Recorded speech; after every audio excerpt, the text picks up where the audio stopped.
नमस्कार, जय अंबे, जय श्री महाकाल. मी श्री महंत ऋषिकेश नंदगिरी. कसे आहात आपण सर्व आनंदी कुशल मंगल असाल अशी मी आशा करतो. आणि पहिले लग्न कार्य सुरू होण्याच्या सगळ्यात पहिला जो विधी असतो त्याला ग्रहयज्ञ म्हटलं जातं.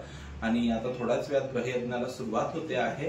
तर ग्रहयज्ञ काय आहे, ग्रहयज्ञाची कशा पद्धतीने महती आहे, आमचे जे कुटुंबाचे नेहमी पूजा करणारे आमचे गुरुजी आहेत ते गुरुजी जे आमचं पौरोहित्य करत असतात की गुरुजी आपल्याला ग्रहयज्ञाबद्दल माहिती सांगते. तर चला आपण भेटूया आता श्याम गुरुजींना ग्रहयज्ञाच्या माहितीबद्दल.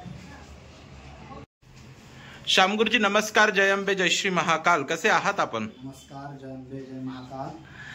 गुरुजी, आता जो आपण ग्रहयज्ञ करणार आहोत या ग्रहयज्ञाबद्दल नवदाम्पत्याच्या आयुष्याला सुरुवात होत असते. लग्न कार्य म्हणजे दोन कुटुंबांचं मिलन असतं, एका जोडप्याचंच नाही तर पूर्ण दोन कुटुंब एकत्र येत असतात. तर या ग्रहयज्ञ करावा, आता हे माझ्याकडे बघितल्यानंतर तर खूप लोकांना माहितीच नाहीये की ग्रहयज्ञ काय असतो म्हणून.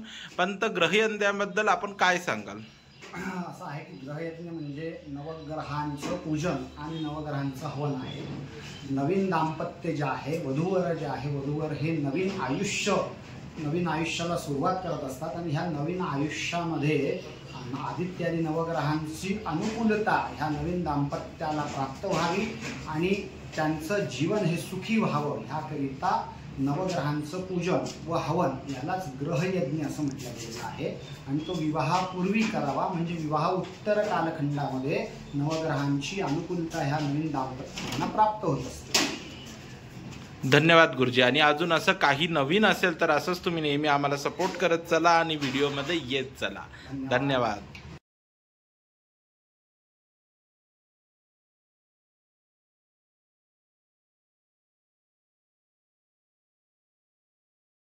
भूत, प्रेत, पिशाच, शाकिनी, दाकिनी, बेताल आदि अयामितानि पूजार्थं पुष्पाणि प्रतिगृह्यताम्.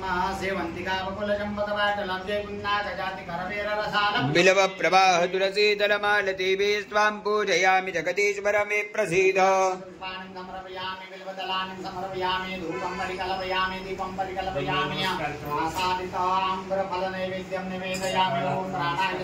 अपानाय स्वाहा.